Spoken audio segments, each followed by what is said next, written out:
Some stories aren't just told. They linger. Tonight, you'll hear 4 of them. Each one darker, stranger, and more unsettling than the last. Stay with me, if you dare. Story 1. The Yorkshire Inheritance. Every family has secrets. Some hide affairs, some hide debts. But the Harrow family hid something far darker. A bargain written in blood, sealed centuries ago, and waiting for its next heir. And that heir was Elena Harper. Elena's life was painfully ordinary. She worked as a junior editor in London, lived in a cramped flat, and spent most evenings scrolling through social media while rain pattered against the window. That all changed the morning the envelope arrived. Thick parchment, a blood-red wax seal stamped with the silhouette of a raven perched on a twisted branch.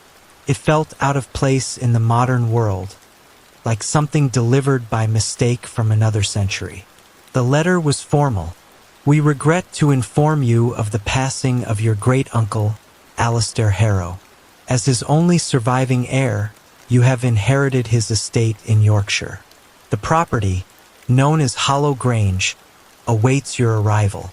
Your presence is required to finalize legal matters. Elena read it 3 times. She didn't have a great-uncle Alistair. In fact, her parents had never once mentioned the Harrows.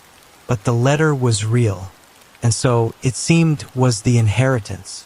3 days later, she was behind the wheel of a rented car, driving north through sheets of rain. The city dissolved behind her.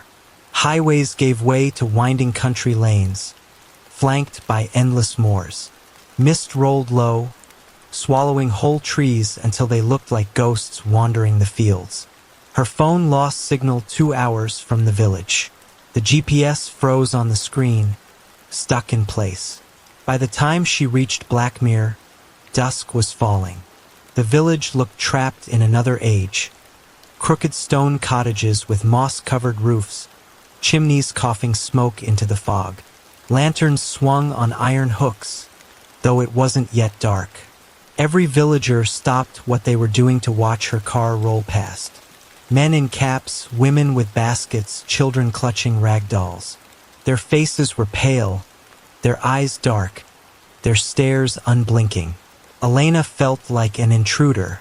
She stopped at the only pub, the Raven's Rest. Inside, it was dim, lit by the glow of a crackling hearth.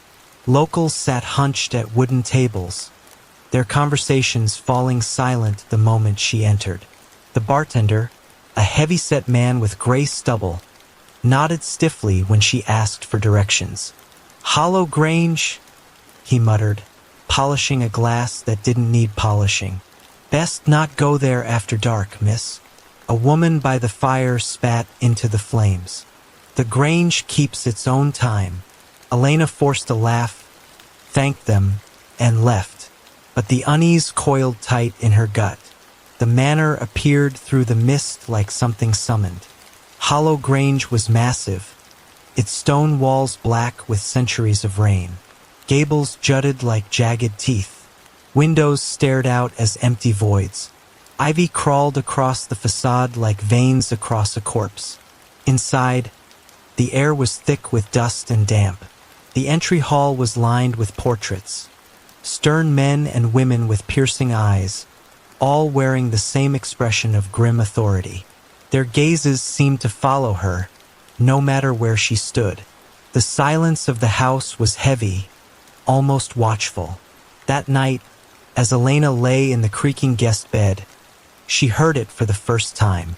A whisper, low, guttural, drawn out as if spoken from the stones themselves. Elianea. Her blood turned cold. The house was supposed to be empty. Sleep came in fragments. Every time Elena drifted off, the whisper dragged her back. Sometimes it sounded close, like breath on her neck. Other times it came from the walls, from the chimney, from the floorboards beneath her bed. By dawn, she was exhausted, her head pounding. She stumbled through the corridors, determined to distract herself with exploration. She found the library behind a heavy oak door. It was enormous. Shelves stretching from floor to ceiling, ladders on rails. The smell of rot and forgotten paper thick in the air. Dozens of diaries filled the shelves. Most bore the name Harrow on their spines. Some dated back centuries. Their leather was cracked, pages yellowed, but the ink inside was still sharp. Elena opened one at random. The handwriting was neat, but the words chilled her. The rains came after the offering. The soil darkened, rich and alive. The fields answered our prayers. All that was required was the child. Nameless, unwanted, yet accepted by him below. Her stomach turned. She shoved the book back and grabbed another. This one was signed by Alistair Harrow, the man she had supposedly inherited the estate from. The bargain weakens. The voices grow restless. I can no longer quiet them with my blood alone. Soon the next heir must arrive, as it always has been. The chain must not break. If it does, the land will rot and the village will pay the price. That afternoon, Elena returned to Blackmere. She needed answers, but when she asked the villagers about her family, they froze. Conversations died mid-sentence. Doors slammed shut. Curtains twitched. Only one man, an old shepherd with a milky eye, approached her. His hands trembled as he pressed a folded scrap of parchment into her palm. On it was a crude drawing of Hollow Grange. Dozens of stick figures dangled from its trees, tiny nooses around their necks. The man whispered, "Your blood bound them, girl. Harrow blood. The land was dying, and your ancestors made a pact. The soil would stay rich. The village would live. But the dead would never leave." Elena stammered, "Why me? I didn't agree to anything." The man's grip tightened on her wrist. His eyes burned with terror. "Every heir must serve. If you refuse, they'll come for us all." That night, Elena dreamt of the grange before it rotted. She saw fields of gold wheat, orchards heavy with fruit, villagers dancing at harvest festivals. At the center stood Edmund Harrow, her ancestor, tall, proud, his hands slick with blood as he carved symbols into the soil. Beside him, a shadow moved, tall, faceless, with limbs too long to be human. It whispered into his ear, and he nodded. Elena jolted awake, sweat freezing on her skin. The whisper still lingered, curling around her mind. "You are ours, Elena, as they were, as they all will be." Unable to bear the silence, she wandered the halls. That's when she noticed the wardrobe in the attic. It was too heavy to move, but when she pushed with all her strength, it scraped across the floor to reveal a narrow wooden door. Her hands shook as she turned the iron handle. The air inside was colder, fouler, tinged with copper. Chains hung from the beams.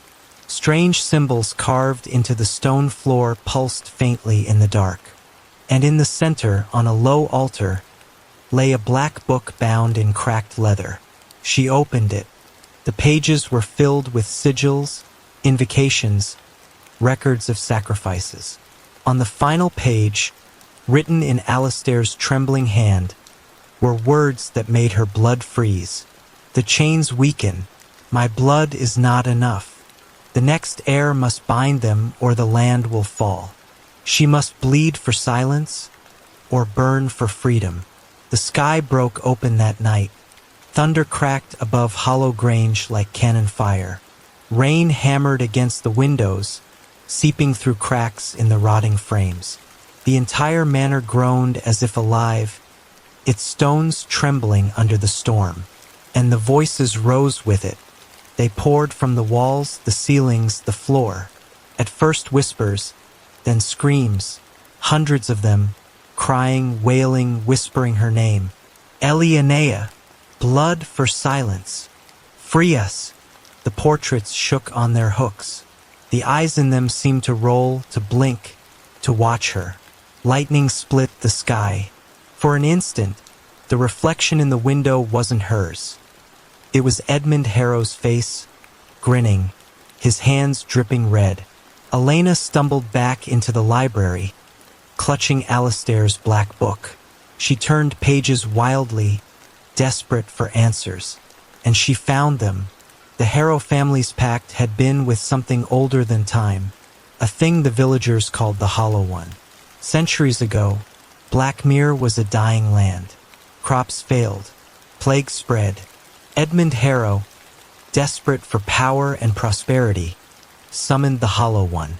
The entity demanded a price, souls, innocent souls.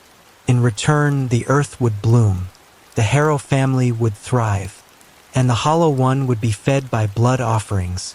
Each heir must give of themselves, and keep the voices of the dead bound inside the grange. Generations of Harrows had upheld the pact, willingly or not. Now it was Elena's turn. The book described two paths. One, bind them again. Spill her blood upon the chains. Keep the voices locked in the grange for another generation. The land would remain fertile. The village would live. 2. Burn the pact, destroy the book, break the chains, and release the dead. The land would rot. The village would starve. But the souls would be free. The words bled together as the voices screamed louder. Elena clutched her head. Her ears rang. She felt as though her skull would split. Bind us, feed us, silence us, or free us, free us. Lightning struck again as Elena climbed the attic steps. The hidden chamber pulsed with a sickly red glow, as though the symbols themselves were alive. The chains rattled on their own. The air reeked of iron and decay. The book trembled in her hands. Its pages fluttered open to a sigil drawn in fresh blood. Alistair's last attempt to hold them. Her breath came ragged. Her veins burned. She could feel the Hollow One watching, waiting. Why me? Elena screamed into the storm. I didn't agree to any of this. The chains answered, clattering violently. The voices swelled until her bones vibrated with their chorus. Because you are Harrow blood, your silence bought their lives. Your ancestors feasted while we screamed. Now you choose, bleed for us or burn with us. Tears blurred her vision. She could see Edmund Harrow in her mind, his hands slick with blood, smiling as the earth flourished under his cruelty. She could see Alistair, trembling, writing his final words, and she saw herself, alone, cornered, the last Harrow left. The attic shook as if the storm itself was trapped inside. Chains rattled, floorboards cracked, and the red glow pulsed like a heartbeat. Elena clutched the black book, trembling. 2 choices, 2 impossible outcomes. She dragged a shard of broken glass across her palm, blood welling instantly.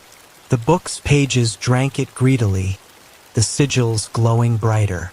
The voices quieted for a heartbeat, but in the silence came another sound. A laugh, low, inhuman. The Hollow One had been waiting.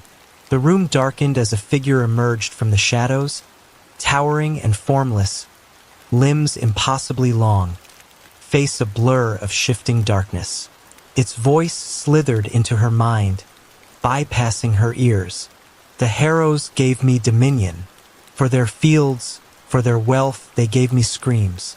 They bound their dead to my hunger. And now you come, last of their blood. Do you bind again, or do you burn it all? Elena's hand shook over the book. The blood dripped onto the floor, sizzling against the symbols. She thought of the villagers' stares, their pale faces, their whispered warnings. She thought of her own parents who had never spoken of the Harrows. Maybe they'd tried to run from this fate, and now it had found her. Elena lifted the book and hurled it into the fire pit in the center of the chamber. Flames roared high, swallowing the black leather, the ink, the bloodstains of generations. The chains screamed as they split apart, metal shattering into sparks. The voices erupted into one final, deafening cry, and then silence. For a heartbeat, it was over, but silence was not salvation. The attic window shattered inward, wind tearing through the room. Outside, the storm howled louder than ever, and below, in the village of Blackmere, the people stirred. Elena saw them through the broken glass, villagers stumbling into the street, collapsing to their knees, their mouths opening in unison. The voices poured from them now, not screams, not whispers, choir-like, a chorus of the dead, all speaking through living flesh. The Harrow blood has freed us. Her stomach turned cold. She hadn't freed them. She had unleashed them. She turned back to the attic. The figure was gone, but on the far wall, where dust had long hidden an ancient portrait, something had changed. The painted face of Edmund Harrow now grinned wide, eyes glinting unnaturally. And in another frame, one that should have been empty, the space reserved for the last heir, a new portrait had appeared. Elena's face, her eyes wide, her smile wrong. By morning, the storm had passed. Hollow Grange stood eerily still. Elena left the manor, suitcase in hand, refusing to look back. The villagers watched her go, their faces blank but their mouths twitching, as if other voices waited behind their teeth. She drove south, back toward London, convincing herself she was free. But she wasn't. The Harrow family had made their pact centuries ago, offering souls so their land would flourish, their coffers would swell, and their name would endure. Generation after generation, they had fed the Hollow One and kept the curse contained within the Grange. Elena, thinking she had broken the cycle, had instead undone the locks that held it in place. She hadn't destroyed the curse. She had unleashed it. The Hollow One no longer belonged only to Hollow Grange. By freeing the bound souls, Elena had tied herself to the entity forever. She was no longer just a Harrow. She was its anchor, the vein through which the Hollow One would bleed into the world. And because of her, the curse was no longer confined to Blackmere. Some nights, when the rain lashes against her flat's windows, she hears it again. The whispers, the laughter, the voices of the freed dead. We are Harrow. We are free. And now, so are you. Story 2, The Asylum Streamer. Some doors are locked for a reason. Some walls hold back more than just dust. And some places never really close, they just wait for someone foolish enough to step inside. That's what Chloe Anderson learned the night she said yes to a live stream that should never have been filmed. Chloe wasn't famous, not really. But after that night, her name would be remembered forever. Whispered in forums, debated in comment sections, and feared by anyone who dared to press play. Every horror story starts with a choice. A phone call, a dare, an invitation. For Chloe, it began with a message. She was a rising content creator, not a star, but building an audience. She specialized in true crime breakdowns, exposing frauds, analyzing cold cases. She wasn't the kind of girl who chased ghosts. In fact, she'd mocked those channels before. But Nathan Voss was different. They called him the Asylum Streamer. His videos racked up millions, but nobody could say for sure if they were staged or not. The things that happened on his streams, shadows moving, voices caught on mic, even the sudden disappearances of his guests, were too real for some, too fake for others. And Nathan thrived on that doubt. When he invited Chloe to collab on a special live stream investigation, she hesitated. She had rules. Never film alone at night, never follow strangers, never fake evidence. But the chance was too big. Covering Nathan could triple her following overnight. So she said yes. An abandoned psychiatric hospital with a reputation blacker than soot. Locals whispered that doctors there had performed experiments that made lobotomies look merciful. Patients who entered rarely came out. The asylum had supposedly closed in the late 70s, but people still reported seeing lights in the windows. Chloe told herself it was just a building, just another story to cover. But she had no idea Briarwood wasn't waiting to be exposed. It was waiting to claim her. And here we roll into the expanded full first act, with Chloe meeting Nathan, preparing gear, audience anticipation, etc. Chloe Anderson had rules. Never chase shadows, never fake evidence, and never, under any circumstance, collaborate with the kinds of content creators who made a living out of jump scares and cheap stunts. But rules are easy to bend when curiosity gets its claws in you. It was nearly midnight when the email appeared in her inbox. Subject line short and cold. Collaboration opportunity, Nathan Voss. Her heart skipped. She didn't even need to open it to know who he was. The forums had been buzzing about him for years. The asylum streamer. Nathan Voss wasn't like the others. His videos weren't pranks, they weren't even polished. They were raw, unsettling. He walked through derelict places, abandoned hospitals, decaying prisons, forgotten morgues, armed only with a camera and a flashlight. And things always happened. Doors slammed. Figures appeared in reflections. Microphones picked up voices too clear to dismiss. Guests who streamed with him, they stopped uploading. Some accounts vanished altogether. Half the internet swore it was ARG brilliance.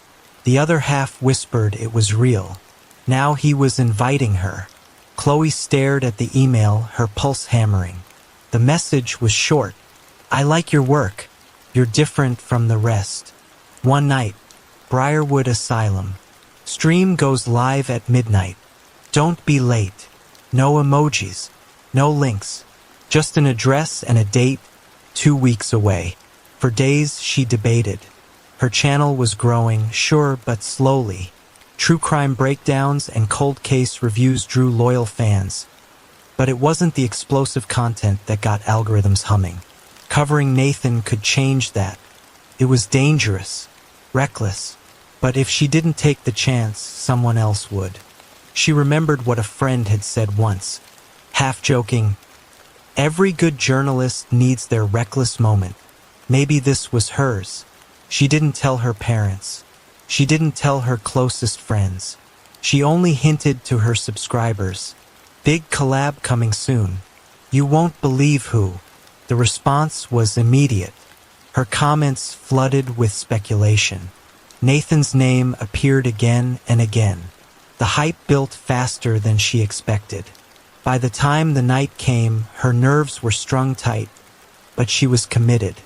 Briarwood Asylum stood deep in the woods, where the trees pressed close and the road turned to broken gravel. Her phone signal died miles back. The building rose like a corpse. For stories of cracked stone and shattered windows, its roofline jagged against the stormy sky. The rain hadn't stopped all day. It hammered her windshield, streaking the world in silver. When she parked, she could see him already. Nathan stood at the gates, hood pulled low, camera gear strapped to his chest. He didn't wave, didn't even smile, just lifted his flashlight in acknowledgement, the beam slicing through the downpour. Chloe swallowed, grabbed her own rig, and stepped out into the storm. "Glad you came," Nathan said, his voice low but steady. "You gave me much choice?" She muttered, half a joke. His lips twitched, not quite a smile. The gates groaned when they pushed them open, metal screaming like it hadn't moved in years. The air inside was worse than outside, damp, sour, filled with the stench of rot and mold. Their flashlights cut beams through the dark, illuminating corridors choked with broken gurneys and wheelchairs frozen mid-motion. Her chat was alive already. Thousands of viewers spamming in real time. "This place is cursed. OMG Nathan plus Chloe? Is anyone else hearing whispers?" Chloe's stomach twisted. She told herself it was just atmosphere, just nerves. But something about Briarwood felt wrong. Not empty, waiting. They moved through the main hall. Patient files littered the floor like snowdrifts. Ink smeared but names still visible. Some were dated as late as the 1970s. Chloe bent to pick one up. The photo inside showed a young woman, hollow-eyed, hair cropped close. Scribbled across the top in red ink, "Unfit for release." Her throat tightened. She dropped it. Nathan didn't even pause. His steps were confident, like he'd walked these halls before. "Do you know the stories?" he asked without looking back. "Only rumors," Chloe admitted. "Abuse, experiments, patients who went missing." Nathan's chuckle echoed off the peeling walls. "Rumors are just truth with blurred edges." Her camera glitched. 1 second, Nathan was ahead of her, his hood shadowing his face. The next, the feed stuttered. For a frame too quick to be intentional, he wasn't walking in front of her. He was standing at the end of the corridor, staring directly at her lens. His smile stretched unnaturally wide. His eyes glowed white in the distortion. She gasped, jerking her head up. Nathan was back in front of her, calm as ever, adjusting his microphone. "You good?" he asked. Chloe forced a laugh. "Yeah, just a glitch." But her hands shook on the camera rig. The chat erupted. "WTF was that? Did you see his face? This isn't fake." They passed murals painted directly on the walls. Doctors smiling with syringes, children holding hands in neat rows. Every face had been scratched out violently, gouged until only scars remained. The rain pounded outside. Inside, the asylum groaned, its pipes rattling, its floors sighing under their weight. Chloe's flashlight flickered. For an instant, the beam illuminated a figure at the far end of the hall. A woman in a patient gown, hair hanging wet over her face. She blinked, and the hall was empty. Nathan hadn't even turned his head. Chloe swallowed hard, fighting the rising panic. Her chat screamed at her. "There was someone behind you. Go back. OMG, OMG, OMG." She typed a quick overlay into her screen. "It's just reflections. Don't panic." But she wasn't convincing herself. Not anymore. The deeper they went, the heavier the air grew. Mold clung to the walls in black blooms. Every step stirred dust thick enough to choke. At the end of a long corridor, they found it. A wing sealed off by chains and a rusted padlock. A wooden sign hung crooked across the door. The paint had faded, but the words were still legible in the beam of Chloe's flashlight. Ward C. Experimental. Her stomach sank. She'd read about this. Ward C wasn't for treatment. It was for research. "Nathan," she whispered, "this is it." The stories said they ran trials here. Illegal ones. Electroshock, isolation tanks, sensory deprivation. Even rumors of surgery. Nathan touched the padlock. "It's waiting for us," he murmured. He pulled a crowbar from his pack. One sharp crack later, the lock snapped open. The chains fell like dead snakes to the floor. The door groaned wide. Inside, the stench was unbearable. Not just mold this time, but copper, iron, the faint sweetness of something long decayed. Rows of filing cabinets leaned against the walls, their drawers hanging open, spilling papers across the floor. Chloe crouched to read one. The folder was stamped confidential.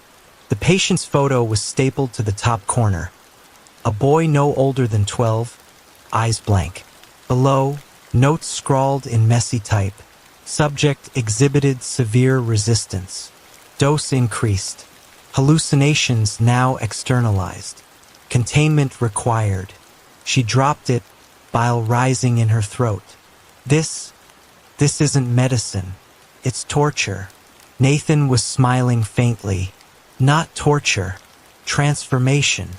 As they pushed deeper into Ward C, Chloe realized something strange. The walls were vibrating, faintly at first, then harder as they moved forward. It wasn't the storm, it was a hum. She pressed her ear to the peeling plaster. Voices, dozens of them, overlapping, whispering through the very bones of the asylum. Her chat went wild. Turn up the audio.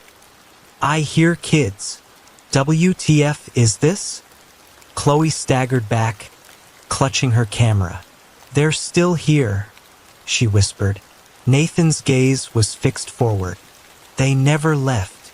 They entered a large room that looked like a theater crossed with a lab. A single chair stood in the center, bolted to the floor, straps dangling from its arms. Rusted electrodes still clung to the headrest. The walls were lined with mirrors, or what she thought were mirrors, until her flashlight caught one, and the reflection didn't match. In the glass, the chair wasn't empty. A man sat there, strapped tight, head jerking with phantom shocks. His mouth stretched wide in a scream, but no sound came through. Chloe blinked. The chair was empty again. Her breath came fast, ragged. Nathan, did you see?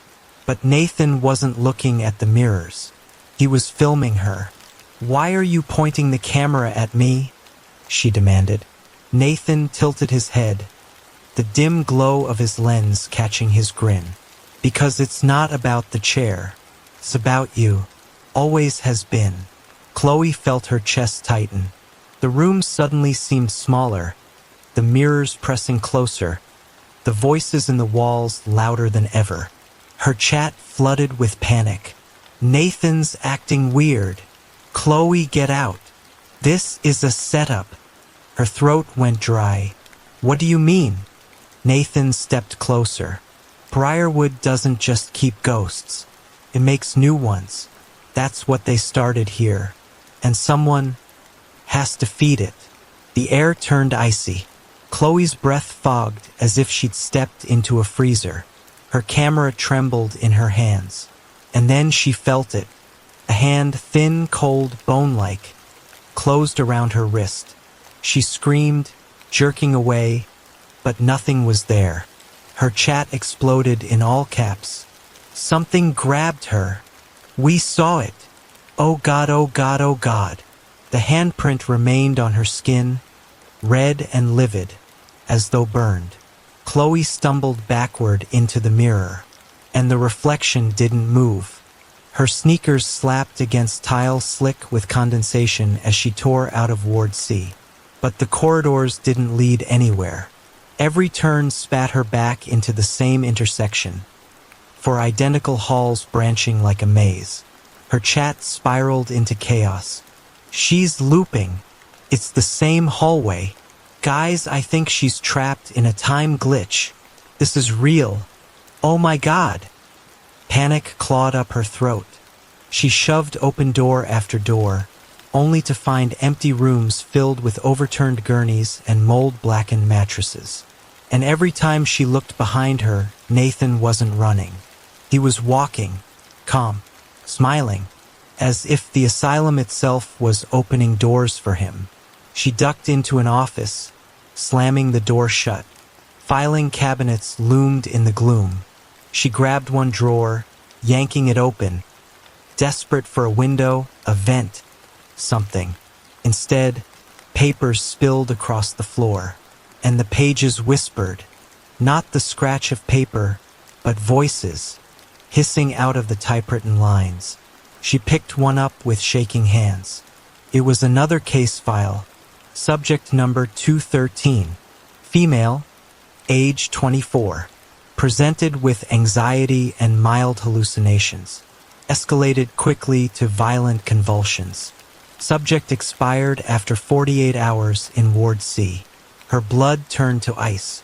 She read the next line, scrawled in darker ink, but the subject still answers when called. The whispers rose, dozens of overlapping voices filling the office, pressing against her skull until she dropped the page. From the hall, Nathan's voice. Reading them won't help. They've all been waiting for you. The lights flickered. Something moved in the corner, a shape peeling itself from the wall. A woman, hair lank and dripping as though soaked, skin gray-blue and peeling at the mouth. Chloe froze. The woman's lips parted. Her voice was a wet hiss. "Stay with us." Chloe hurled the camera at her instinctively, passed straight through, clattering uselessly to the floor. Her chat was still going, the camera somehow intact, catching everything. "Did you see that face? Holy SHT, she's talking to it. Why is no one calling for help?" The apparition lunged. Chloe bolted back into the hallway, the whispers rising into shrieks. She found herself cornered in the filing room again, the loop snapping shut like jaws. Nathan was there already, standing by the chair, the faint light gleaming off his camera lens. "You knew this would happen," Chloe gasped. He tilted his head. "Of course. It's why I chose you." "What the hell are you talking about?" Nathan stepped closer, lowering his voice as if confiding in her, or in the thousands watching. "Briarwood isn't abandoned. It's hungry. It needs witnesses, believers, fresh minds to spread it. That's the only way the research survives. People watch, they believe, and the asylum grows stronger." He smiled faintly.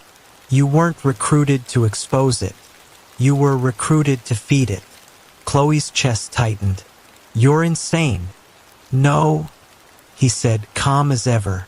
"I'm staff." The air dropped to freezing again. Shadows rippled along the walls like black water. From them, hands pushed outward, pale, skeletal, hundreds of them, fingers twitching. They clawed across the floor, reaching for Chloe's ankles. She screamed, thrashing backward, but the more she fought, the more hands there were, gripping, pulling, dragging her toward the chair. Nathan raised his camera higher, voice calm, almost reverent. "Don't fight it. Everyone fights at first. But soon you'll see. The asylum remakes you. It gives you purpose." Her fingernails scraped tile, tearing raw. Her voice cracked. "Help me." The chat flooded in panic. "Call the cops. Why is he just filming?" "Oh God," she's really screaming. But no cops came. No outside world heard. Because the stream wasn't going out. It was going in. The skeletal hands lifted her, strapping her into the rusted chair. The leather belts coiled by themselves, tightening across her wrists and chest. The electrodes sparked. Dust fell from the ceiling as the room hummed with unnatural energy. The mirrors filled with faces. Not hers, not Nathan's, but dozens of patients staring out, their mouths open in endless screams. And in every reflection, Chloe saw herself already changed. Her eyes black, her lips twisted in a smile that wasn't hers. Chloe thrashed against the belts, but the leather only tightened, groaning like living skin. The electrodes above her head sparked and crackled, humming with unnatural rhythm. Her chat was exploding. "Someone help her. This isn't fake. She's gonna die. Why is he just watching?" Nathan didn't flinch. He adjusted his mic, his voice steady, almost clinical. "You're not dying, Chloe. You're transforming. That's what they never told the world about Briarwood. It wasn't about curing patients. It was about using them. Their fear, their pain, their energy. It feeds the hollow one." He stepped closer, his face cast in flickering light. Generations of doctors made a pact. They couldn't stop the entity that lived in these walls. So instead, they learned to feed it. Every shock, every scream, every desperate prayer. It strengthens the hollow one. And in return, it gave them knowledge, visions of science far beyond their time. Chloe's voice shook. "That's insane. They tortured people for this? They advanced medicine decades ahead," Nathan said, his tone disturbingly proud. "Anesthesia, neurology, Even techniques still used in modern psychiatry, all of it came from here. It wasn't cruelty, Chloe. It was progress. His eyes gleamed with zealotry. And now, you'll carry that progress forward. The shadows pulsed. The skeletal hands dragged across her body, not tearing, not crushing, but binding. Each hand pressed into her skin, vanishing beneath it like ink sinking into paper. Chloe screamed, but her voice was drowned by a rising chorus. The mirrors around the room shimmered with faces. Dozens, hundreds, all the lost patients of Briarwood. Their mouths moved in unison, their voices a terrible hymn. We are Briarwood. We are not forgotten. We are forever. The chat went feral. What the hell is this? Are those real people? I heard my grandmother's name in there. Oh my God! But still, the stream wasn't going outward. It was sinking deeper asterisk into Briarwood itself. Her body arched as the current ripped through her, but the pain wasn't physical. It was mental. Memories blurred, shredded, replaced with whispers not her own. She saw flashes, patients in restraints, screaming, doctors standing over them, recording every reaction. The hollow one, a shifting figure of shadow and teeth, smiling through the glass. Chloe's own reflection in the mirror twisted. Her eyes blackened, her lips stretched wide. The audience saw it too. Her image on their screens no longer matched reality. Nathan leaned close, whispering as the hands pinned her head back. You're part of Briarwood now. The hollow one doesn't waste minds. It collects them. You'll stream forever, through every camera, every wire, every watcher who dares to look. They'll hear you whisper back. The chat erupted one last time before the feed cut. She's smiling. That's not her. Oh God, she's looking at me. And then the screen went black. The next morning, Chloe's channel was gone. Not banned, erased, as if it had never existed. But Nathan's channel remained. The following week, he went live again. A new collaboration, another eager guest. And in the window behind him, faint in the reflection, sharp-eyed viewers swore they saw a woman's face. Chloe's face, eyes black, smile wrong. Briarwood Asylum was never shut down. The government sealed it, declared it condemned, but it was never destroyed, because it couldn't be. The Hollow One needed a steady flow of minds, and so the pact changed shape. No more doctors, no more orderlies, just streamers. People who would willingly bring others inside, carrying the asylum into the digital age. Every scream, every terrified viewer, every second someone stared into the darkness. It all fed Briarwood. Why Nathan was never caught. The strangest part wasn't Chloe's disappearance. It was what happened after. Thousands had been watching live, or so they thought. Yet when investigators tried to pull the footage, nothing remained. The recording on Chloe's channel was gone. Clips people swore they saved on their phones turned to static. Screenshots corrupted into black smears. Even the chat logs vanished. And the viewers themselves? Within days, their memories blurred. Some insisted it was an elaborate ARG, a marketing stunt. Others remembered only fragments. Chloe laughing, Nathan holding a flashlight, nothing more. A handful recalled the terror in detail, but they stopped speaking about it. As if the more they tried to share, the faster the memories slipped away.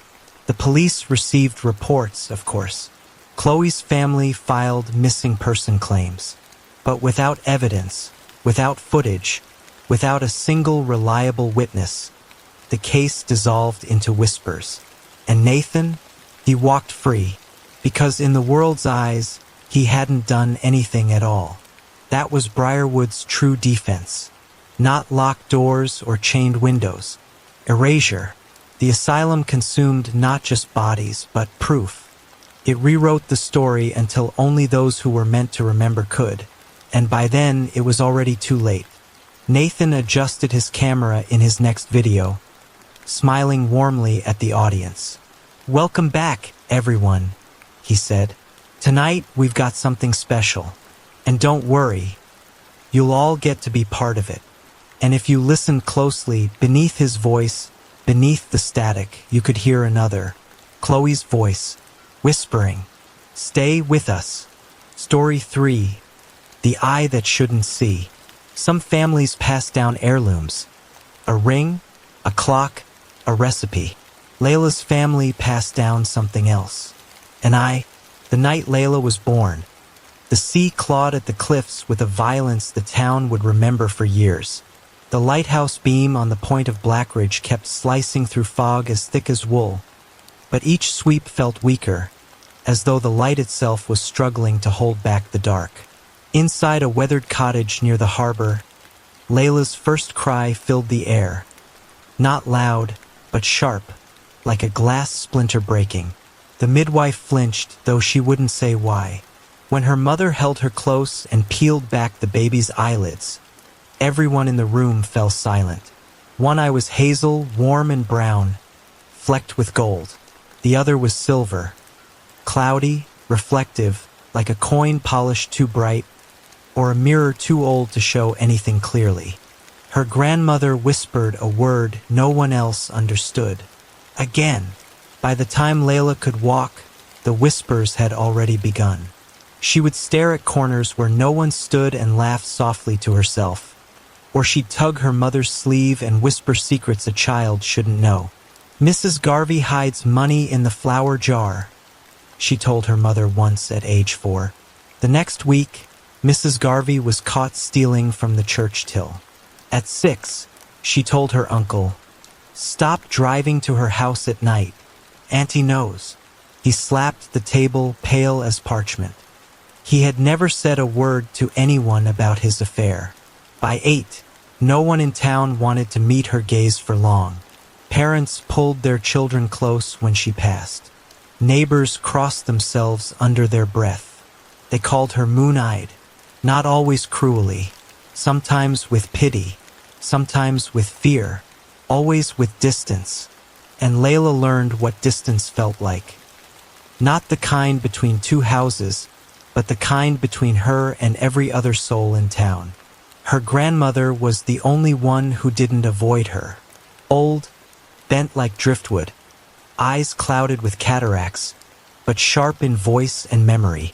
One stormy afternoon, when the power went out and candles flickered in the hall, Layla climbed into the attic, searching for a box of winter clothes. The attic smelled of salt and mildew, wood swollen from decades of sea air. That's when she found the trunk. It was old, iron-banded, the lock rusted. The lid bore scratches like something had clawed at it. She pressed her ear against it and thought she heard a faint hum, like wind caught inside glass. Curiosity overcame her. She pulled until the lock gave way with a sigh. Inside were things wrapped in linen. Brittle notebooks, photographs so faded the faces looked ghostly, and an object wrapped in oilcloth.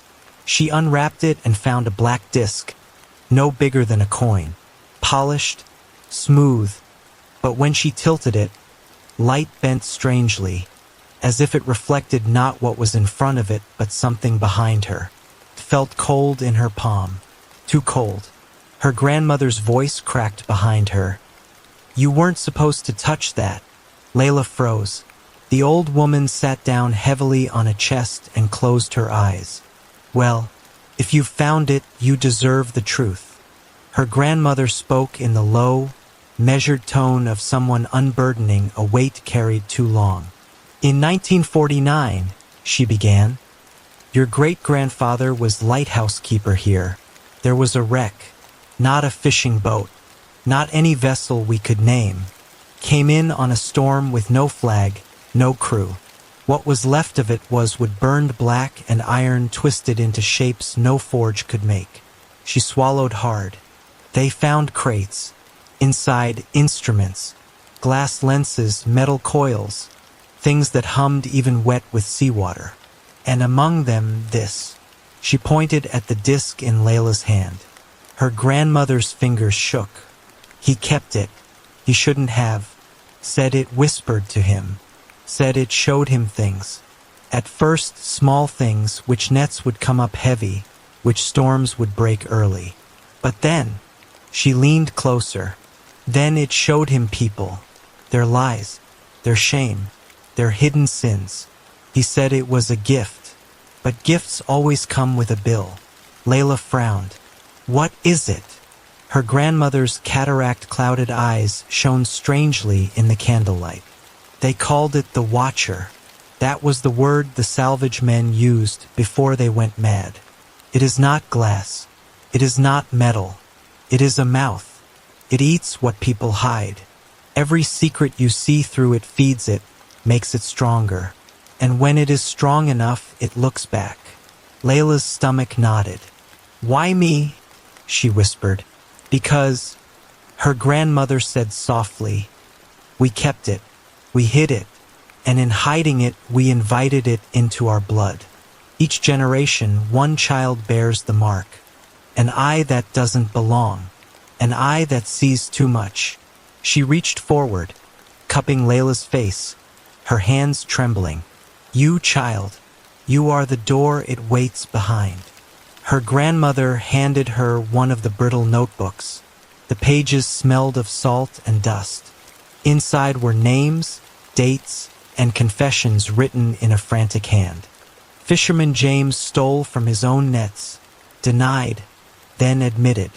Clara G. hides bruises from her husband. When asked, she wept. The mayor takes bribes from the quarry, denies. Truth burns him. Some passages were almost incoherent, scrawled between neat lines of ledger entries. It feeds when I speak, stronger after secrets are shared. Cannot sleep, it wants more. The eye pulses when I resist. It is inside now. I can hear it laugh when I write. Layla's hands trembled as she flipped page after page. The ink grew darker, more violent, until one final entry screamed across the paper in jagged lines. I am not keeping the light anymore. The light is keeping me. Layla set the notebook down, heart hammering. Why didn't you destroy it? Her grandmother shook her head, tears streaking her cheeks. We tried, threw it into the sea. It returned, buried it, dug itself out. You cannot destroy hunger, Layla. You can only starve it or feed it. She closed the trunk with a soft thud, eyes heavy. You must choose when the time comes. Lock it away forever or let it eat through you like it did him. That night, Layla lay awake in her small room, staring at the ceiling. The storm outside rattled the windows, and for a moment she thought she heard whispers under the thunder.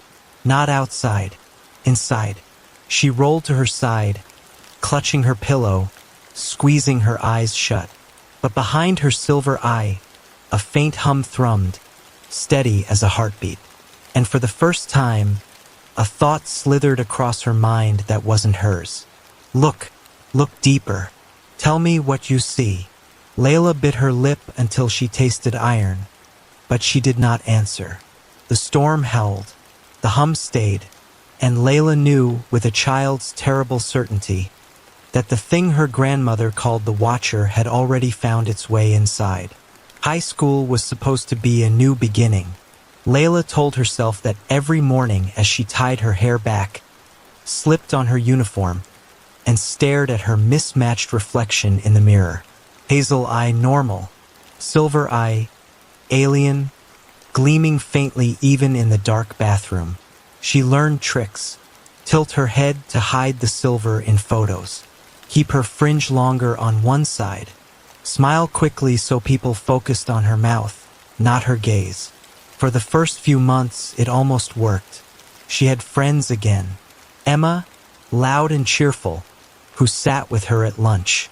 Jacob, who made bad jokes and passed her notes in class. Teachers who treated her fairly, if a little cautiously. For the first time since childhood, Layla felt something like hope. Maybe she could keep the strange visions at bay. Maybe she could be normal, but the Watcher doesn't sleep. It happened during a group study session at Emma's house.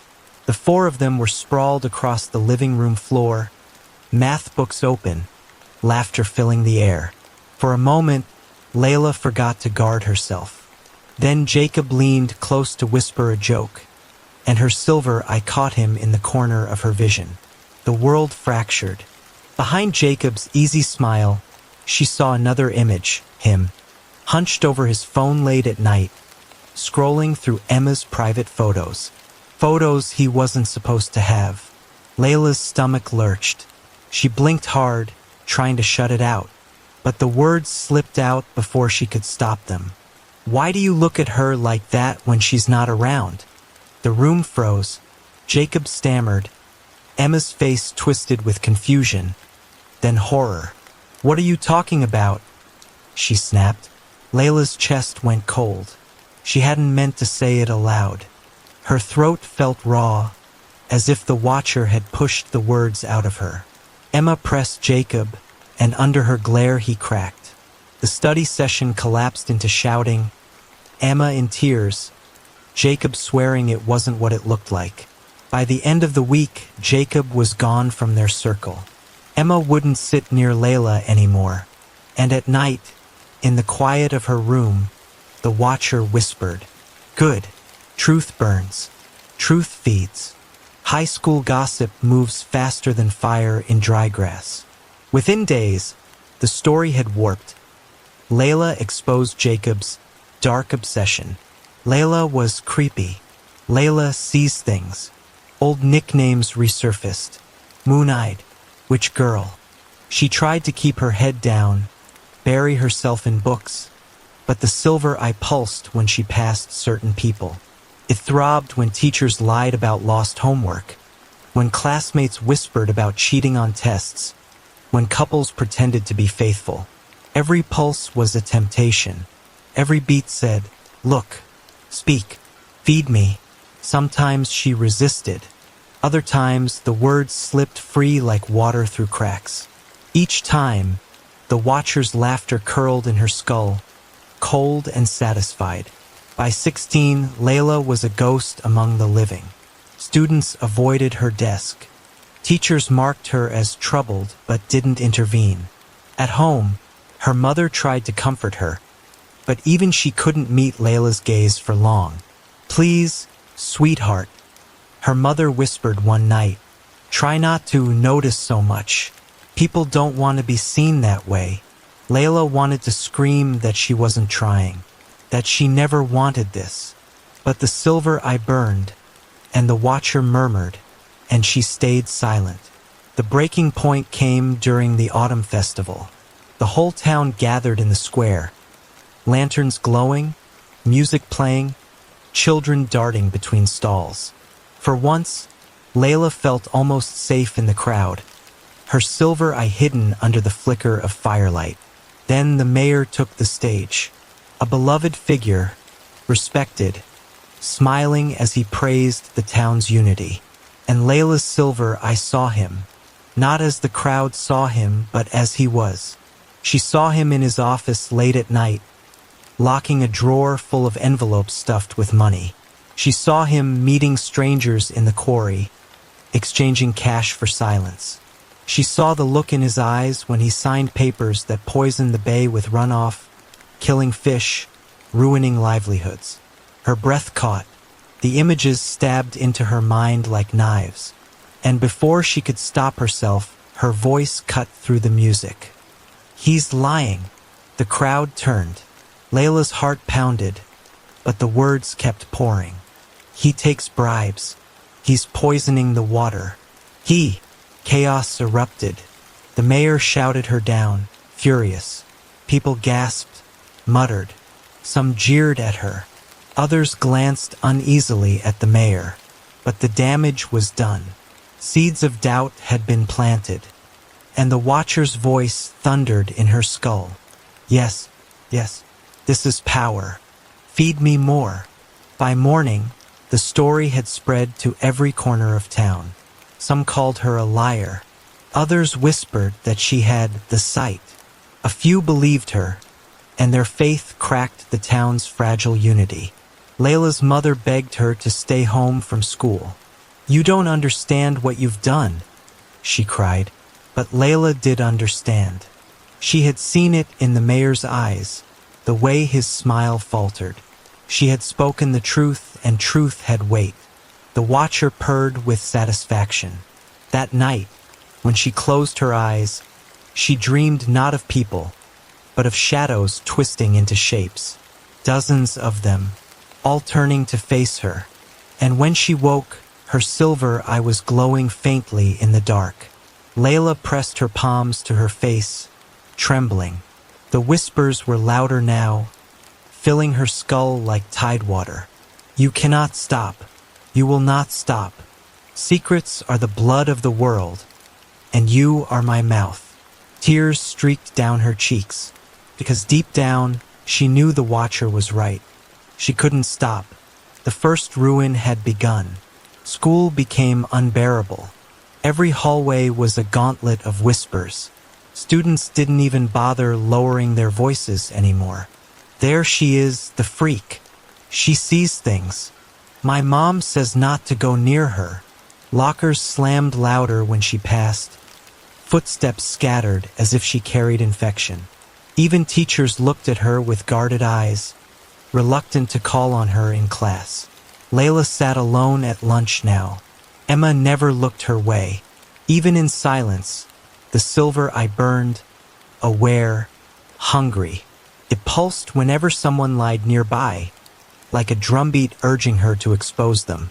And sometimes she did, even when she swore she wouldn't. A girl bragging about acing a test. Layla saw her answer sheet stolen from the teacher's desk. A boy promising his girlfriend eternal loyalty. Layla saw him holding another girl's hand at the lake. Her words slipped out before she could stop them, and each time chaos followed. Fights, breakups, detentions. The town wasn't just turning on her. It was tearing itself apart. Her mother grew quieter too, weighed down by the stares of neighbors. Groceries left at the door in pity. Invitations withdrawn. "Maybe if you wear sunglasses," her mother whispered one evening, her voice trembling. "Maybe if people don't see it." Layla tried. Dark glasses, hoodies, avoiding eye contact. But the watcher wasn't fooled. The whispers inside her head grew louder. "Hide if you wish. The truth still leaks. It always leaks." At night, she lay awake staring at the ceiling, her silver eye glowing faintly under her eyelid. She could feel it scanning the dark, searching for secrets even in dreams. The mayor struck back. At a town meeting, he called her unstable, spreading rumors about her mental health. He painted her as a troubled girl lashing out for attention. Layla's mother tried to defend her, but the crowd was already poisoned. Someone shouted, "Keep her away from our kids." Another, "She's cursed." Layla's chest tightened. She hadn't wanted this. She only spoke the truth. But the silver eye seared her, and before she knew it, she was standing, voice cutting across the chamber. "You're still lying. You think they don't know, but they will. I'll make sure they do." Gasps rippled. The mayor's smile faltered, just for a second. But it was enough. The watcher laughed in her skull, deep and echoing. That night, she dreamed of the town. Except it wasn't the town as it was. It was hollow, empty, its people standing like mannequins, mouths closed, eyes blank, and all of them turned toward her in perfect unison. When they opened their mouths, it wasn't their voices. It was the watchers multiplied. "You are my eye. You are my mouth. You are my vessel." She woke drenched in sweat, her silver eye glowing so bright it lit the walls of her bedroom. The visions grew more invasive. They didn't wait for lies anymore. Sometimes she'd glance at a stranger and see every betrayal they'd ever committed. Sometimes the images were so overwhelming she stumbled in the street, clutching her head. The watcher no longer whispered, commanded, "Speak, reveal, ruin them all." And Layla obeyed. One afternoon, she stood outside the bakery and told the gathered line that the baker watered down his ingredients to save money. She screamed at a teacher in the middle of class about falsified reports. Every word was true, and every word made things worse. The town began to fracture openly. Neighbors accused neighbors. Marriages cracked. Businesses faltered. And through it all, Layla felt the watcher swelling, feeding, its presence stretching beyond her skull. One evening, she caught her reflection in the mirror. Her hazel eye looked tired, frightened, but her silver eye, it was wider, sharper, as if it didn't quite belong to her face anymore. And for just a second, the reflection smiled without her. Layla stumbled back, heart racing. The watcher's voice purred inside her. "Soon, little vessel. Soon we will not need the glass between us." By 17, Layla wasn't just an outcast. She was a pariah, curse. Parents pulled their children away from her on the street. Storekeepers shut doors when she walked by. The town wasn't afraid of her lies. They were afraid of her truths. And in her darkest moments, when she stared at her own warped reflection, she wondered if they were right. Because the watcher was no longer content with secrets. It wanted more, and Layla could feel the spiral pulling her deeper. The whispers had reached a fever pitch. Layla could feel it even before the knock rattled the door. The whole town had gathered outside, their footsteps crunching on gravel, their murmurs rolling like a low storm. Her mother's face was pale. "Don't open it." But the door creaked inward anyway. The mayor stepped through, flanked by townsfolk gripping lanterns, tools, and farm implements like makeshift weapons. His smile was tight. "Layla, this has gone far enough." Layla's silver eye pulsed, revealing threads of deceit woven through his words. He wasn't here to talk. He was here to end her. "Give yourself up," he said, "or we'll do it for you." Behind him, Emma stood, her face stricken but determined. Even her. The watcher stirred inside Layla, delighted. "See how quickly they turn. Shall we show them truth, vessel?" Layla's chest burned. She had spent months hiding, breaking, doubting. But now, with the entire town staring at her like she was a monster, something inside snapped. She stepped forward, her silver eye gleaming through the dark. "You want the truth?" Her voice rang, sharp and alien in her own ears. "Fine, let me show you." And the eye opened fully. A light poured from it, not soft or holy but searing, jagged, tearing through the night. Gasps filled the air as the villagers clutched their heads. One by one, they dropped to their knees, writhing as visions clawed into them. Their betrayals, their cruelties, every shadow they'd hidden behind smiles. Emma screamed, sobbing, as the truth of her jealousy and betrayal unfolded in front of her friends. The mayor staggered back, his years of corruption laid bare, his secrets spilling into the dirt like rot. The watcher laughed. The town howled. Layla's body shook as the flood of secrets threatened to rip her apart. The watcher's voice roared through her skull. "Enough hiding. Enough hesitation. You are my eye. You are my mouth. Let me in, and together we will tear the masks from every face in this world." Her reflection shimmered in a nearby window, her hazel eye pleading, her silver eye grinning with hunger. For a heartbeat, she almost gave in. The temptation was sweet. No more lies, no more betrayals, just pure, unveiled truth. But then she saw her mother, hands clasped, tears streaming, whispering her name. "Layla, come back, please." Layla staggered, clutching her face. "No," she whispered. The watcher snarled. Without me, you are nothing. Without me, you are blind. Her knees hit the ground. She pressed her palm over the silver eye, the heat scalding her skin. The entity writhed, trying to pry her open, to claim her completely. I won't be your vessel, she gasped. The villagers moaned on the ground, caught in the storm of exposed truths. The watcher grew furious. The silver eye blazed, splitting pain through her skull. Then burn with me. Somewhere inside the chaos, Layla remembered the ruins, the first place the watcher had spoken to her. The carvings in the stone, the way it had pulsed with hunger for worship. If the bond began there, maybe it could end there. With every ounce of strength, she bolted past the writhing crowd, sprinting into the night. Her mother's voice echoed behind her, but she didn't dare look back. The watcher shrieked in her head, clawing at her thoughts. Her vision blurred, every step heavier. But she ran. The ruins loomed ahead, ancient stone glowing faintly under the moon. She stumbled into the circle, collapsing onto her knees. Her hands traced the carvings, recalling the whispers from that night. An invitation, a door. Then let it close, she hissed. She pressed both palms against the stone, forcing the silver eye wide open. Pain erupted, but she screamed through it, pushing not to accept, but to expel. The watcher roared, its voice shredding the air. You cannot cast me out. I am truth. I am hunger. I am forever.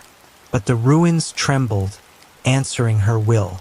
The carvings glowed, not welcoming this time, but resisting. The door that had opened for the watcher began to slam shut. The silver eye burned, searing her flesh, but Layla didn't let go.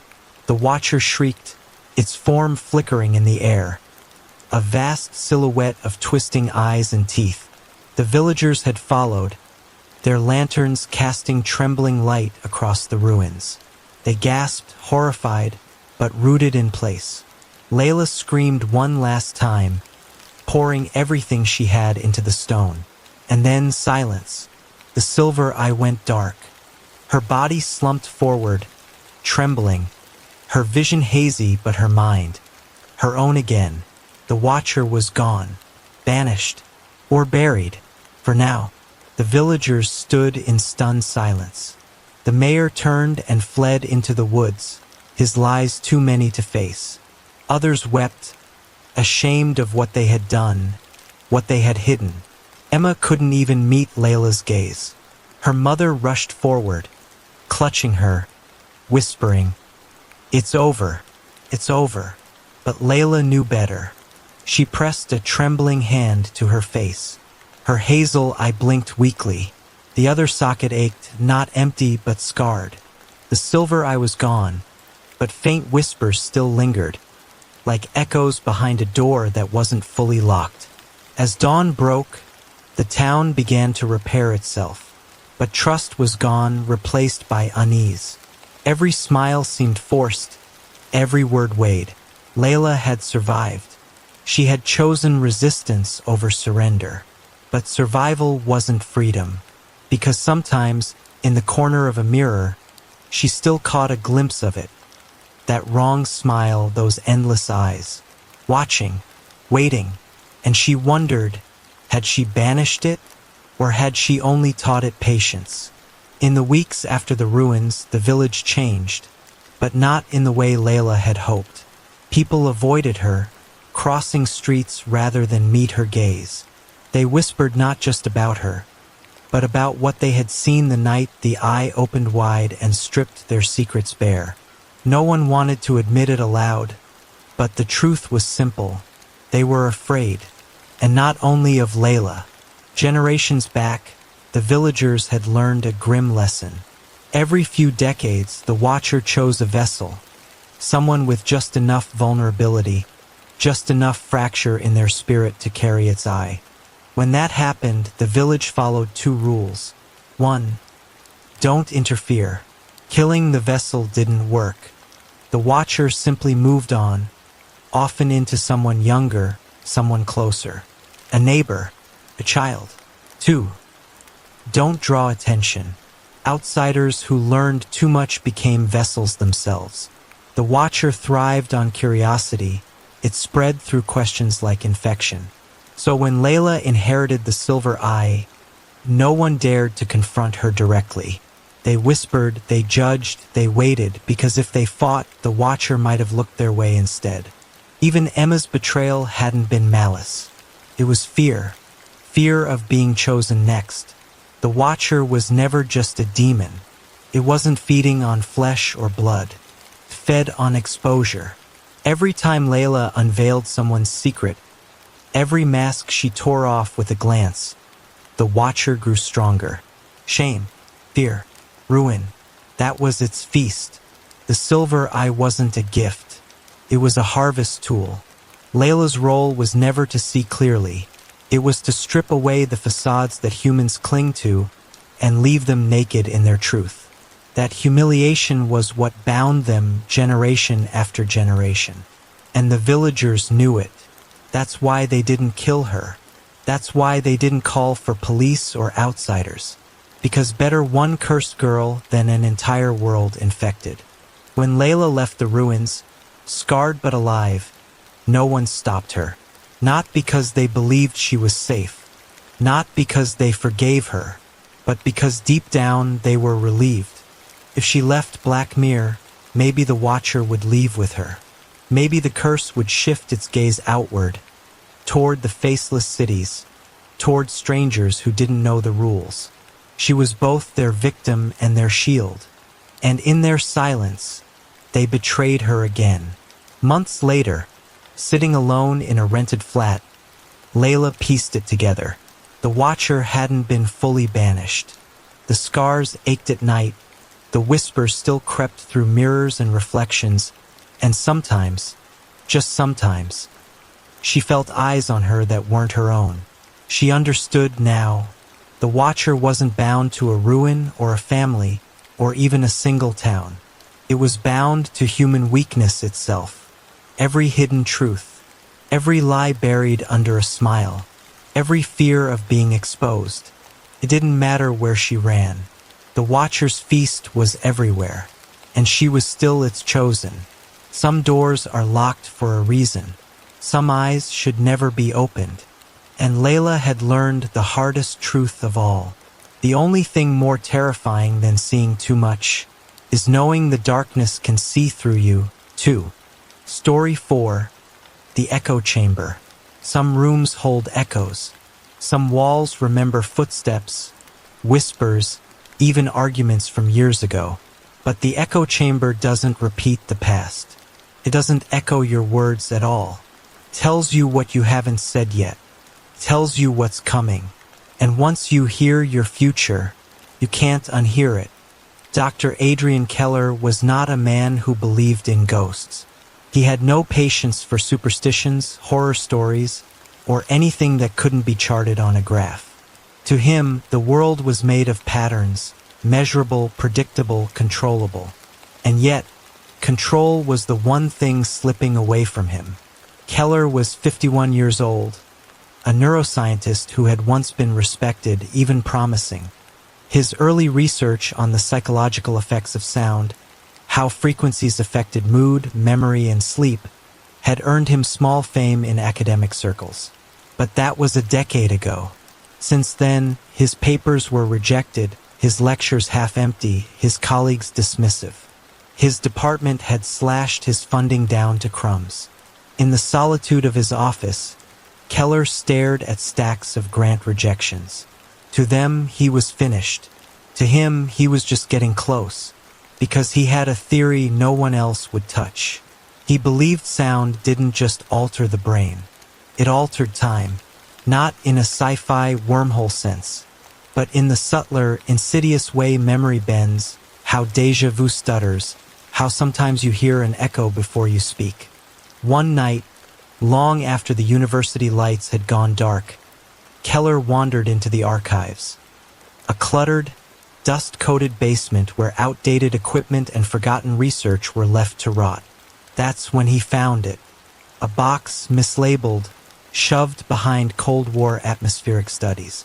The label read, Project Resonant.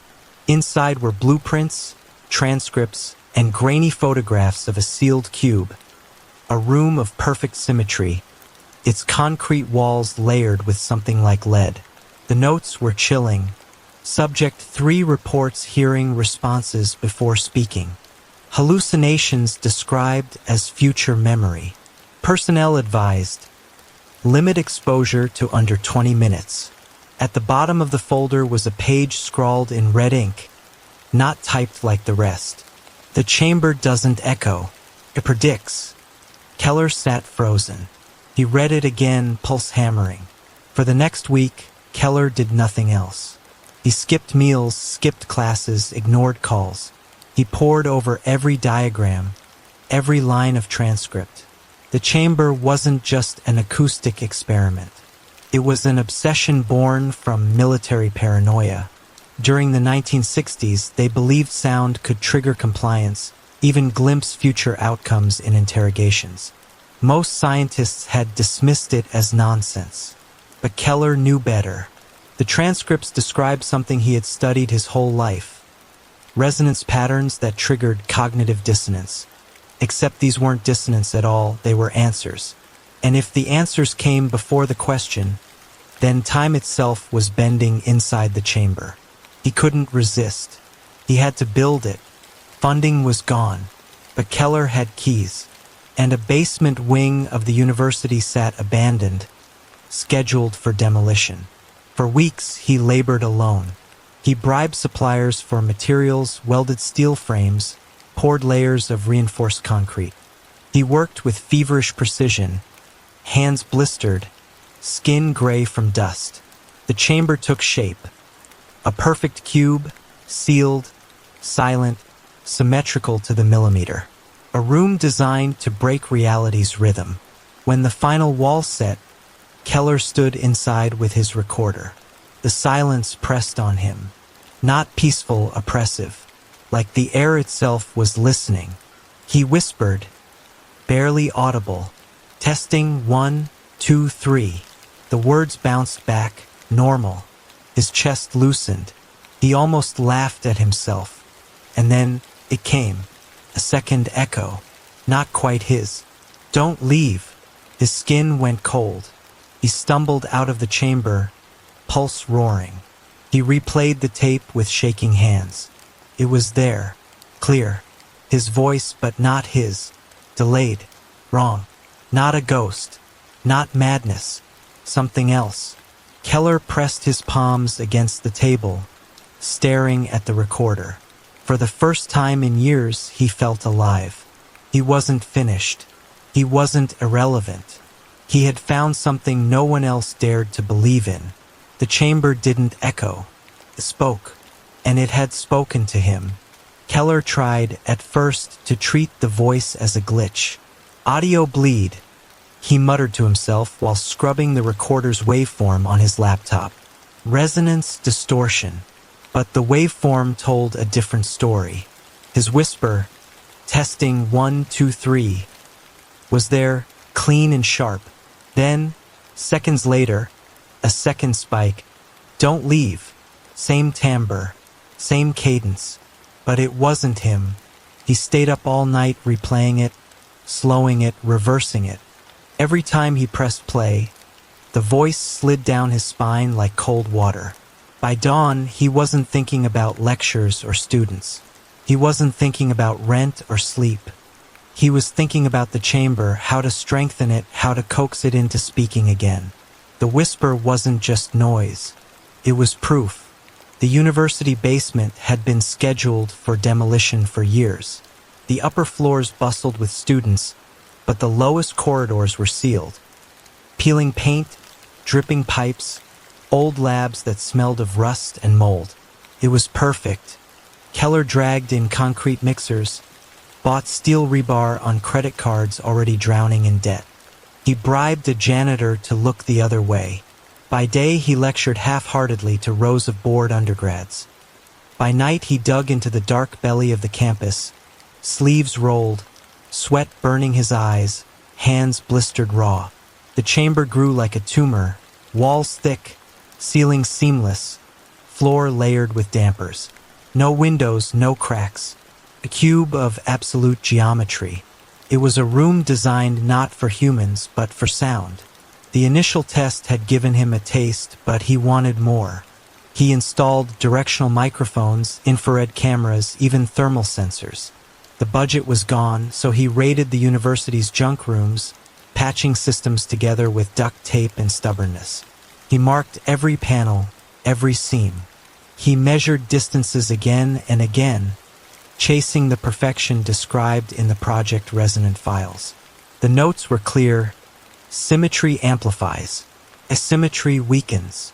He muttered those words like a prayer while adjusting bolts until his fingers bled. On the third night of rebuilding, Keller stepped back into the cube. He sat cross-legged, recorder in his lap. The air felt thicker than before. His breath echoed in strange ways, not fading naturally but hanging, as if reluctant to die.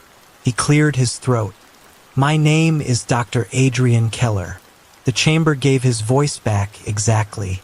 Then softer. "You'll forget that soon." His heart slammed.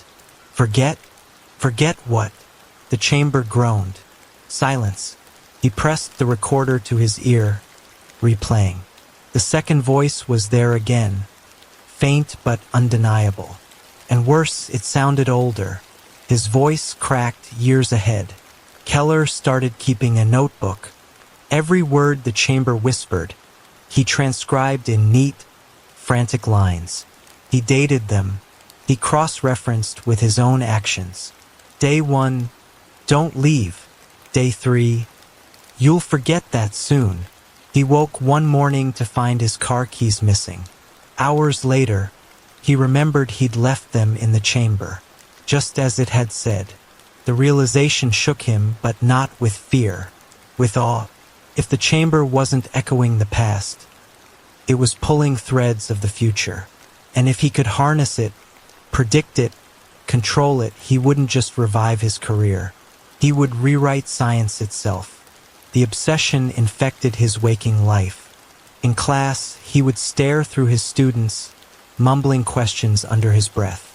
At the grocery store, he whispered test phrases to hear how the air answered.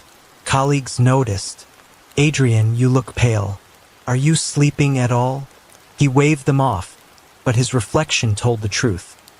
Hollow eyes, skin stretched thin, a jaw trembling from caffeine and mania. But at night, in the cube, he felt alive. He whispered into the dark, and it whispered back. Keller leaned against the wall, recorder ready. "What are you?" The pause stretched, heavy, like the walls were holding their breath. Then faintly, "Mirror." His throat dried. A mirror of what? Time. He jolted. The word wasn't random. It wasn't noise. It was an answer. He felt the weight of it press into his skull. This wasn't hallucination. This wasn't madness. The chamber was speaking to him. After that, Keller stopped questioning if it was real. He started wondering how much it could tell him.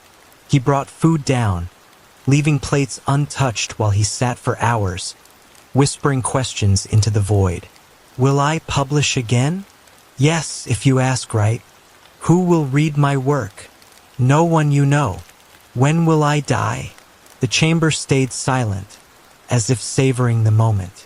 Then, hours later on playback, "Tomorrow if you want." Keller's journal filled with predictions. Some small, some terrifying. All true. He had built the room. He had awakened it. And now he was no longer its builder. He was its subject. For nearly a week, Keller barely left the chamber. He slept in short bursts on the cold concrete, ate crackers and protein bars by the glow of his laptop. Each time he switched on the recorder, he expected failure, silence, static, meaningless reverb. But the room never failed him. Sometimes it answered immediately, with words that crawled out of the walls like damp air. Sometimes it waited, letting him squirm in his own anticipation. It was like speaking to something that enjoyed the waiting. On the 12th night, Keller decided to push harder. He set the recorder on the floor. "If you're only a mirror, repeat after me. Hello." Silence. Then, "Hello." His pulse spiked. He licked his lips, leaning closer. "Good. Now say my name. Adrian Keller." Another pause. "Adrian Keller." It wasn't just repetition. The intonation was off, deeper, stretched, like his own voice played through someone else's throat. He smiled, wide and manic. "You can hear me. You can understand me." The chamber's reply came instantly this time. "We always did." Keller's notebook became dense with ink. He asked trivial questions first. "What am I holding?" "Pen." "What color shirt?" "Gray." He escalated. "What number am I thinking of?" 6. Correct. Every time. But then it began answering before he asked. He'd inhale, preparing to speak, and the chamber would whisper, "Yes, you may ask." Or worse, "The answer is no." Before he had even thought of a question, it wasn't just responding. It was anticipating. One evening, exhausted, Keller slumped in the corner. He muttered without thinking, "I shouldn't be here." He didn't mean it as a test. It was a slip, a human moment. The chamber hissed, louder than ever. "You belong only here." The sound didn't fade like an echo. It throbbed. It hurt his ears. He dropped the recorder, trembling. This was no mirror. Mirrors didn't claim ownership. Still, he couldn't resist. The next night, he pressed further. "What do you want?" The reply was immediate.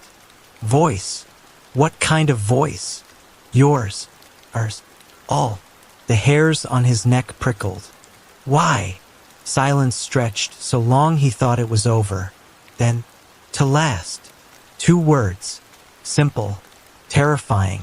He began to sense something behind the words, as though the chamber wasn't speaking directly, but channeling something deeper. One night he heard movement, the scrape of a chair leg, but he was alone. He checked every corner, every seam. Nothing. When he returned to the recorder, it played back a voice not his own.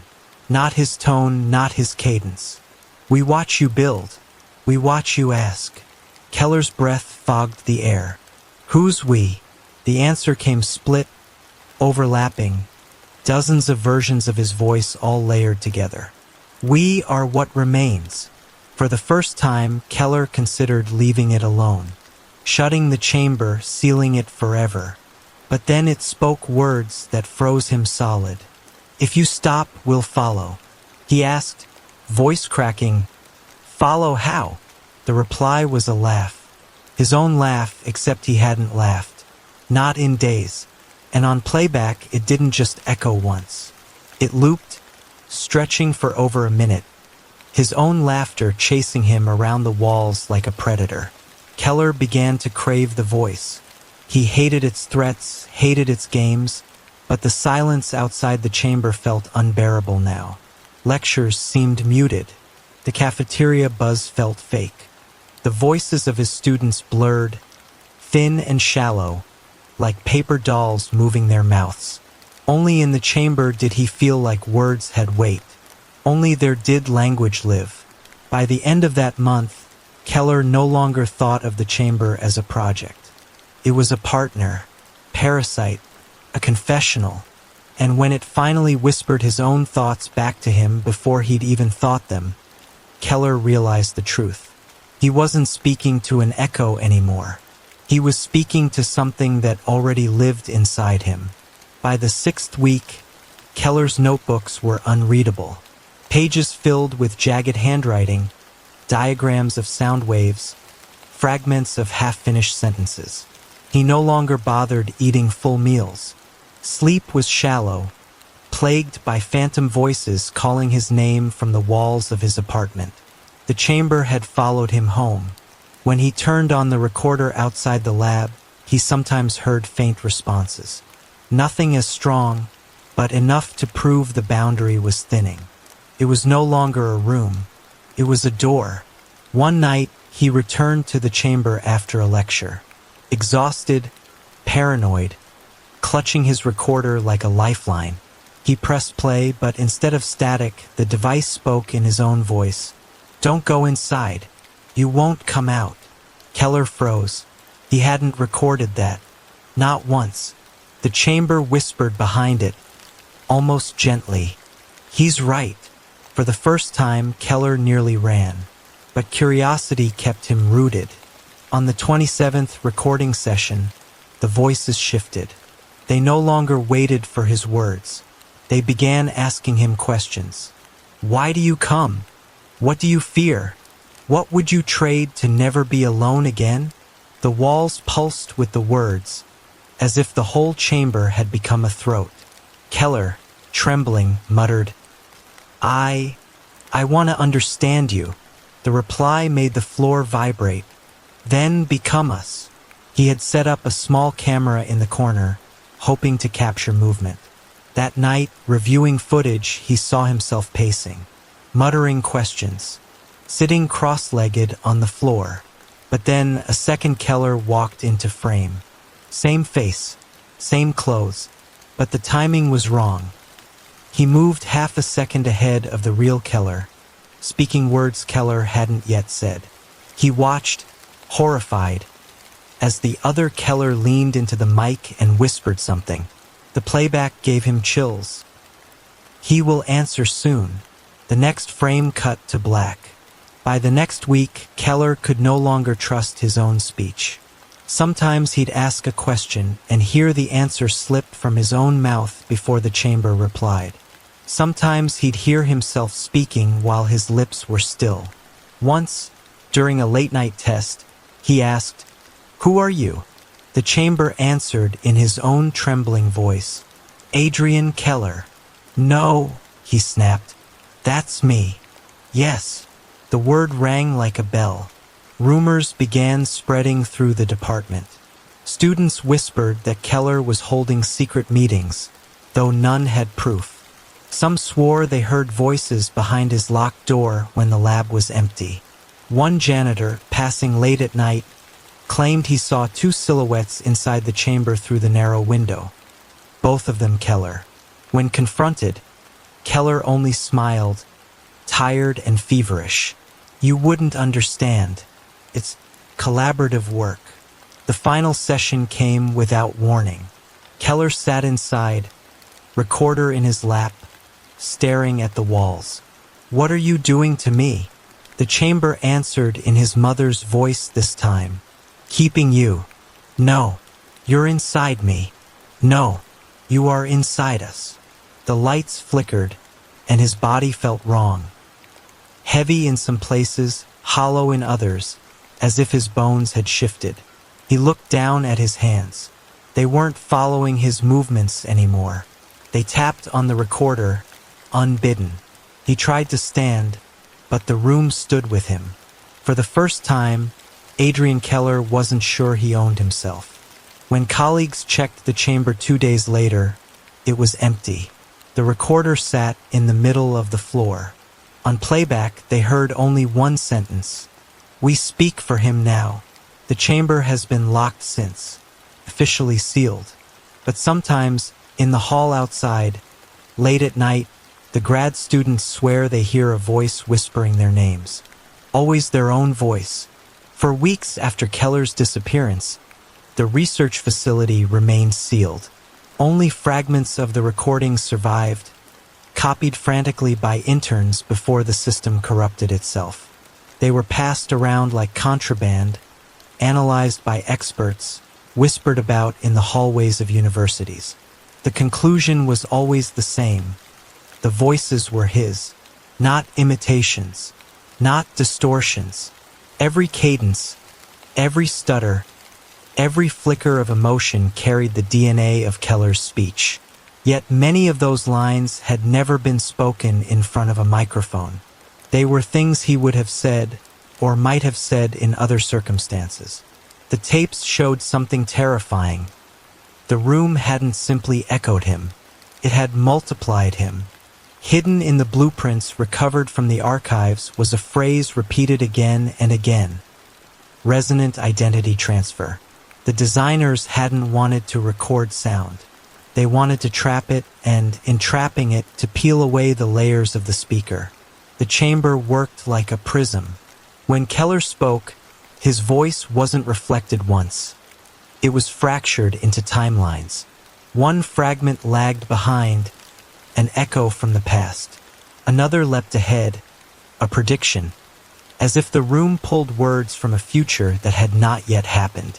And the strongest fragment, the anchor, fed on the original and began to sustain itself even when Keller fell silent. The more he used the room, the weaker his core became, until finally, there was nothing left to distinguish the man from his reflections. He didn't vanish in the way people imagine. His body was never found because the chamber consumed it gradually, not with fire or blades, but with replication. By the end, there was no single Keller to retrieve. His identity had been absorbed into the lattice of the chamber, recycled endlessly. The voices left behind are Keller. Each one is a sliver of him, a frozen possibility given life by the machinery. Together they form a choir of selves, disagreeing, repeating, mocking. He is still in that room, not as a corpse, not even as a ghost, but as an infinite conversation with himself, sustained forever. Because the chamber was never meant to summon something alien. It was designed to feed on the familiar, to use the speaker as its own raw material. The safest mask for a trap is your own face. The most convincing lure is your own voice.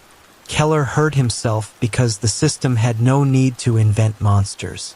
The truest terror is hearing you betray yourself, knowing you will answer, knowing you cannot resist listening. Every recording served a dual purpose. On the surface, it was research, but buried deep in the circuits was a secondary program. Each replicated Keller not only as sound but as pattern. A map of how he thought, how he reacted, how he feared. These patterns were transmitted beyond the facility. No one knew where. Some whispered of hidden servers beneath the Capitol. Others believed it wasn't storage at all, but a channel into something older, something that had waited for human voices to unlock it. The Watcher, if it was real, didn't need flesh or blood. It needed identities, fed one by one into the prism. Every new participant added another chorus to its structure, strengthening it, letting it reach further. Keller was not the first voice, nor the last. He was only the loudest. The last intact tape is short, 17 seconds. No timestamp, no log. Just static, then a voice. Keller speaking. If you hear this, it means I've joined them. Don't mistake silence for escape. Silence is just the room catching its breath. And when it exhales, it will use your voice next. There is a pause, then another voice. The same pitch, the same inflection. But this one sounds amused. No, I'll speak first. The tape ends there. The facility was dismantled. The equipment sold, broken down into harmless scrap. At least that's the official story. But rumors persist of new experiments, of private investors who acquired fragments of the schematics. And sometimes, late at night, researchers claim they hear Keller's voice bleed through ordinary radios, hidden between frequencies, not calling for help, not warning, just repeating over and over like a man trying to remind himself he still exists. Keller speaking, Keller speaking, Keller speaking. Keller didn't go anywhere. He was replicated into infinite fragments until nothing original remained. The voices were his because the chamber used him as raw material. The Watcher, or the system itself, benefited by harvesting identities, building a growing archive of voices to sustain itself. For stories, for doors you dared to open, each one whispered a different kind of fear, but together they remind us of the same truth. The darkness is never far. If these tales kept you on edge tonight, don't forget to hit the like button, subscribe, and tap the bell so you never miss the next descent into the unknown. Thank you for watching, and remember, the scariest stories are the ones that stay with you after the screen goes black. Until next time, sleep tight.